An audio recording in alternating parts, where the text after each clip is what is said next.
kraljica slavonske ravnice.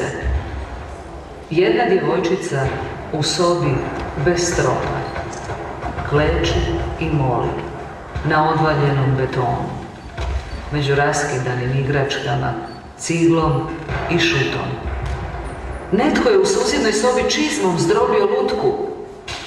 Sklopljene ručice prizivaju Boga. Niz lica se cijede biserne suze. Tihe jecaje malene djevojčice zaglušuje buka neprijateljskih granata. Maleno tijelo drhti od straha, od studeni, gladi i boli. U susjednoj sobi tresak i škripa vrata. Netko je u kući. Uzdiže glavu prema nebu. Raščupanu plavu kosu raspršuje vjetar. Drhtave su ruke izgrebane, suhe. Vani ubijaju srpske granate. Ostala je sama. Nema više očevog čvrstog i toplog zagrljaja, ni majčinog nježnog milovanja kose. Njeno ranjeno bijelo štene leži u kutu i tiho cveti. Pozvanja pjesma. Biće mesa, klaćemo Hrvate. Četnici vode svoj krvavi pir. Zagrmilo je. Bljesak. U sobi su zasjele 1000 zvjezdica. Štene je skočilo i veselo maše repom. Lutka u krilu ponovo je lijepa i čista. Biserne suze zaostale u oku zasjele su poput sunca. Bijelo lice ozario je osmijeh. Nestali su četnici, bol i tuga. Ustala je. Sjajna, lepršava, bijela haljenica pleše na povjetarcu.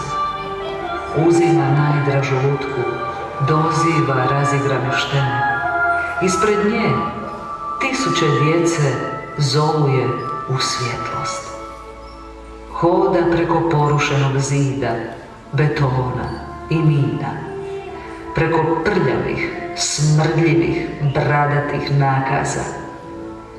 Preko slomljene trešnje i pogaženog cvijeta. Hoda s anđelom i svojim malenim psom. Otišla je. Mora reći još jedna nevina duša. Iz moga ranjenog grada Vukovara. Čistoća njene nevinosti nije mogla živjeti u prljavštini i smradu orgijanja četničkih hordi. Nikada više neće se vratiti lijepa, plavokosa djevojčica iz susjedstva. Nikada neće zaboraviti njenu kosu, njene velike, okrugle oči i njenog psa. Još je ljetos oko glave nosila vijenac od cvijeća i razdragano trčala za poljskim leptirima. Još ljetos je bila gospodarica ptica i cvijeća. Bila je riječna vila Dunava i Vuke. Vilinska princeza vukovarskih šuma. Bila je kraljica zlatne slavonske ravnice.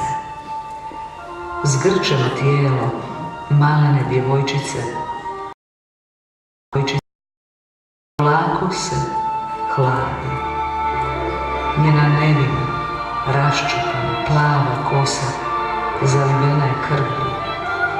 Još jedno mrtvo dijete leži u krvi. U zgrčanoj ruci, u zgrčanoj najdraža lutka.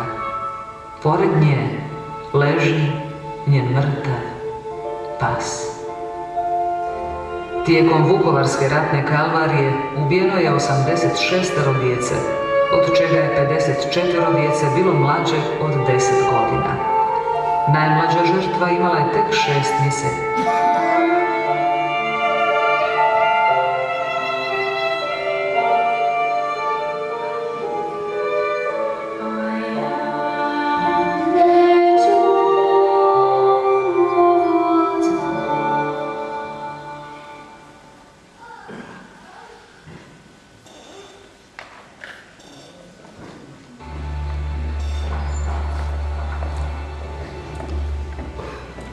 Dolazak. Dolazeći u Vukovar 27. rujna 1991. godine, nitko od nas nije ni slutio da ulazimo u ratni pakao, koji sve jači